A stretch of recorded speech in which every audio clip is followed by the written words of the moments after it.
Queen Elizabeth II's body is now beside the Duke of Edinburgh's after being temporarily kept in the royal vault in the grounds of Windsor Castle. Queen Elizabeth II has been buried alongside her beloved husband of 73 years, Prince Philip, during an intimate and final send-off for the monarch at King George VI Memorial Chapel, Windsor. The late monarch's coffin made its final journey to the resting place inside Windsor Castle on Monday afternoon. Following a committal service, attended by members of the firm, royal staff past and present, and world leaders, the Queen was laid to rest in an intimate ceremony at 7:30 p.m., with just her nearest and dearest present.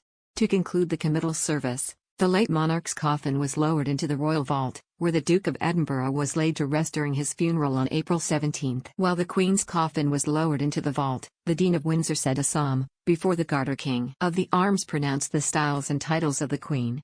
But the resting place was just temporary for the late monarch and her husband, whose final resting place is in King George VI Memorial Chapel, joining a number of other royal family members.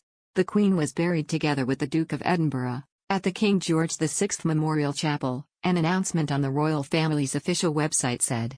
The Queen's family, including her mother and father, and the ashes of her sister, Princess Margaret, are also buried in the chapel.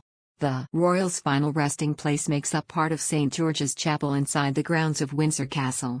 The third and final service of the day, at the chapel, was attended by the Queen's closest family and friends.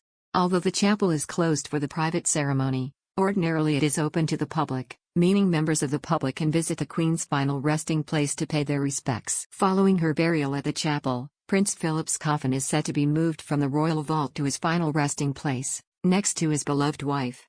The Queen's father, King George VI, died in 1952 and was first interred in the royal vault, similar to the late Duke of Edinburgh. But when the memorial chapel was built 17 years later, he was moved there so that the chapel could be his final resting place. St. George's Chapel is a place of worship for the royal family, as well as a church that serves the community. It has also been host to a number of royal marriages and engagements. Most notably was Prince Harry and Meghan's wedding, which took place at the chapel in May 2018, but most recently was the wedding of Princess Eugenie and Jack Brooksbank in October 2019. Earlier in the day, crowds lined the long walk to watch the procession as Her Majesty arrived at Windsor Castle, when her coffin was transported by state hearse after a funeral at Westminster Abbey. King Charles III and his siblings, the Princes Royal, Duke of York and Earl of Wessex, had earlier marched behind their mother's coffin as it travelled a short distance from Westminster Hall, where the Queen had been lying in state for 4 days, to the ancient abbey.